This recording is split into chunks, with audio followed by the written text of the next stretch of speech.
there was a shocking return on AEW Dynamite, plus a top star will make their AEW debut in the Blood and Guts match, and an indie standout competes in their first AEW match. It's all in the wrestling news right now. I'm coming home, Newcastle. I've been locked inside a jail. Had a broken nose from my head to my toes and a bottle of your old brown ale.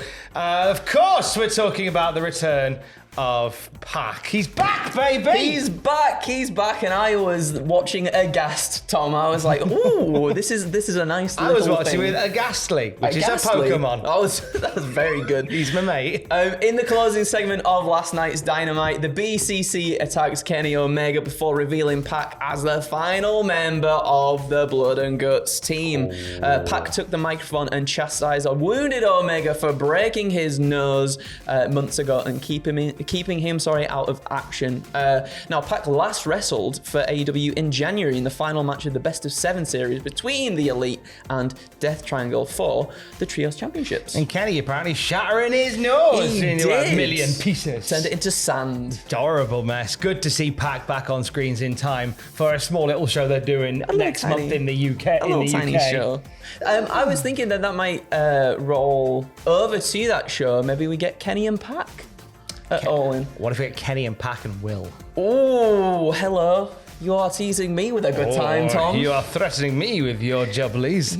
And now, it looked like Pac was going to break Kenny's neck. He had Kenny in the Pillmanized chair position around the neck as opposed to the leg. And it looked like he was going to hit maybe a black arrow or something off the top onto the chair. But Kenny had a microphone thrust into his mouth and went, "Whoa, before you break my neck, heads up, here's the big lad."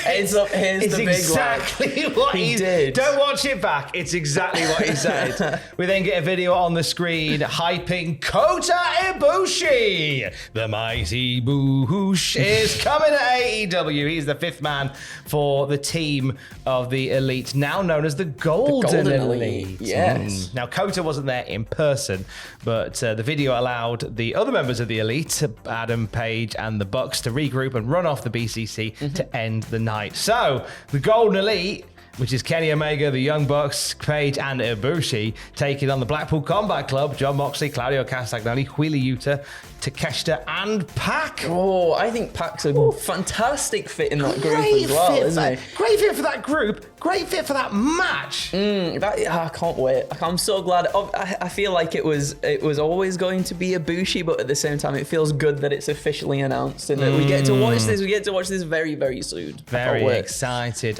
Next week, we'll also get a few final matches on the horizon in tournaments that have been rumbling, including the Blind Tag Eliminator Tournament. Yeah, so Adam Cole and MJF defeated Big Bill and Brian Cage last night to advance to the finals of the Mystery Blind Eliminator Tag Tournament, and they will face Daniel Garcia and Sammy Guevara, who beat Cassidy and Darby Allin last night on Dynamite, and we'll see that play out next week, and I can't wait. Interesting story they're telling with Adam Cole and MJF. I love it. I love it. So, like, this week it very much felt like an elaborate advertisement for Fight Forever, because we get a little segment of them playing the game on the sofa, but they've got such great chemistry together. They're really funny together as well, and I can't wait until they hit that double clothesline. We're waiting for them to hit the double clothesline, and one day they will, and I can't wait for it. And they'll do it, and everybody will cheer, and then MJF, because he's an arse, will just smack him. Yeah. In.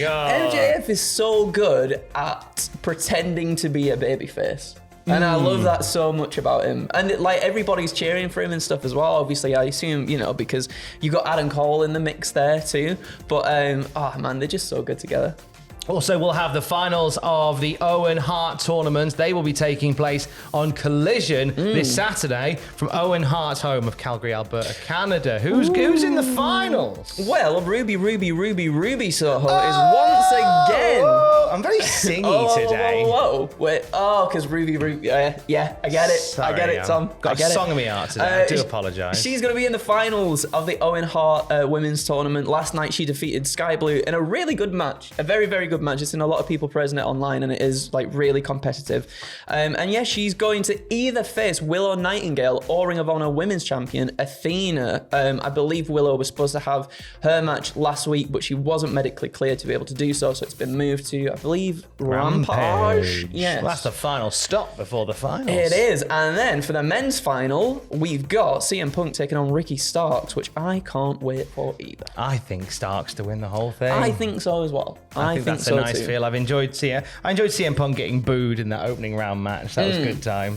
They had a banger against Samoa Joe the other week as well. Yeah, it was a lot of fun. But I think give it to Starks. And I think they will as well. I think they will. Unless they turn Punk heel here. Which they could also do too. It could go either way, couldn't it, Tom? It will happen Saturday from Calgary, Alberta, Canada. Last night on Dynamite, we had a long-awaited debut. Nick Wayne made a name for himself on the indie circuit, and he was given an AEW contract that would be activated on his 18th birthday, and that was yesterday. And he made his Dynamite debut with the tender age of 18 in a match against Defy rival Swerve Strickland. Great introduction for Nick Wayne. Some great vignettes that we've seen of Nick, and whilst he didn't pick up the dub, I think there are many dubs to come. Oh my goodness, and it was such a good match as well. I'm a big fan of his springboard cutter being called the Wayne's World as well. I like that a lot. I thought that was awesome. I can't wait to see these two have more matches. As we've already said, they've had multiple matches, I believe, on the indies, and they just know each other so well. They gel together so well. Some of the counters and stuff in that match last night, oh my god, there was like a power bomb from the top turnbuckle that just like, I believe Nick was going for a Hurricane Runner or something, and Swerve just turned it into a power bomb, and it folded that man in half like a piece of paper. But it was so good. Do check that one out. I think Nick Wayne, I think is a great investment in the future. A fresh high school graduate. AEW have done this twice now. They did it with Billy Starks. Billy Starks, fresh out of high school, signed to AEW. She is very much going to be a cornerstone of the women's division in AEW in years to come. I'm calling it, and I think Nick Wayne's going to be as well. Me too. It's an exciting time. Very exciting time. On SmackDown. Turns a Daffy Duck briefly there. On SmackDown on Friday night, we had what is being described by some as cinema. The trial of Roman Reigns made WWE history in multiple ways. Let me count the ways with you on the Cultaholic YouTube channel. We've got a video essay waiting for you right now, probably just behind this one. Anything you want to plug? No, I want to plug Tom's video because it's very good. It's very, very, very good. Can I plug this lovely picture of Andrew with a duck? There it is. Well, that's very kind of you, Tom. There's Andrew with a duck. And we'll have more wrestling news throughout the day at cultaholic.com. Keys. I love you, bye.